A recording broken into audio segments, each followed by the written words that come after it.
Merci, Monsieur le Président. Madame et Messieurs les ministres, Madame la Présidente de la Commission, Monsieur le rapporteur général, chers collègues. Cette année, le PLFSS est axé essentiellement sur l'examen des mesures s'inscrivant dans le champ de l'assurance maladie et de la cinquième branche consacrée à la prise en charge de l'autonomie pour les personnes âgées et handicapées, et nous nous en félicitons.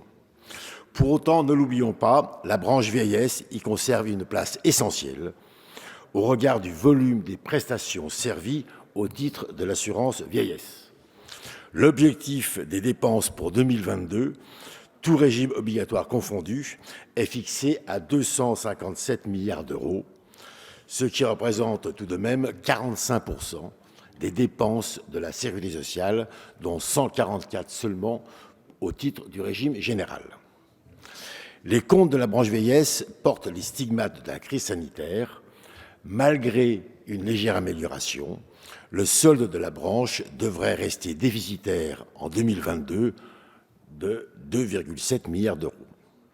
Les dépenses de la branche continueront à progresser à un rythme soutenu de l'ordre de 3%, sous l'effet d'une prévisible inflation liée à la reprise de l'activité économique. En dépit de ce contexte budgétaire particulièrement contraint, le gouvernement a décidé, comme l'an dernier, de préserver le pouvoir d'achat des retraités. En maintenant l'indexation des retraites de base sur l'inflation, estimée à 1,5%.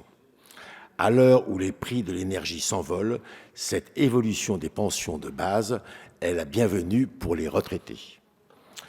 Je relève à cet égard que, s'agissant des retraites versées par l'Agirc-Arrco, les partenaires sociaux ont fait un autre choix pour préserver les réserves des régimes de retraite complémentaires.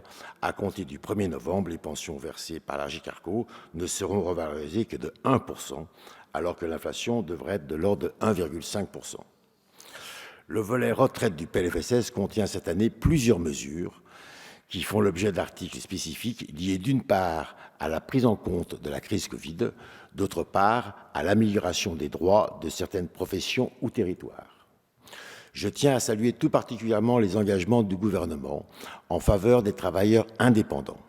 Les droits à la retraite des indépendants, qui ont été pénalisés par la fermeture administrative dans le contexte de la crise sanitaire, seront sécurisés, grâce à un mécanisme leur permettant de valider autant de trimestres de retraite qu'au cours des dernières années avant la crise. Ce sera l'article 51.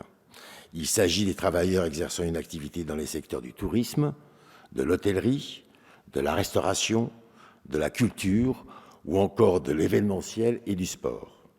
La prise en charge de ce dispositif sera assurée, comme pour les trimestres acquis par les salariés dans le cadre de l'activité partielle, par le FSV. Je me réjouis de l'assouplissement du dispositif cumul emploi-retraite qui permettra à l'ensemble des professionnels de santé retraités qui se sont mobilisés pendant la crise de pouvoir cumuler entièrement et de manière rétroactive leur pension et leur revenu d'activité libérale. Par ailleurs, les professions qui n'étaient pas reconnues depuis plusieurs années, comme les ostéopathes, chiropracteurs ou naturopathes, et qui n'ont pu ouvrir des droits à la retraite, ont la possibilité de racheter des trimestres pour partir plus tôt à taux plein. Un mécanisme de rachat de trimestres sera également ouvert aux travailleurs indépendants ayant exercé à Mayotte et dont les cotisations n'ont pu être recouvrées depuis 2012.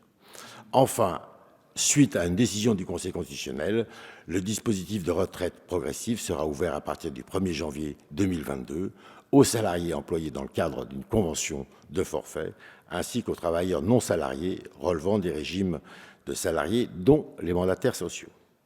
Ainsi, ce PLFSS apporte un lot de mesures qui amélioreront la situation des retraités.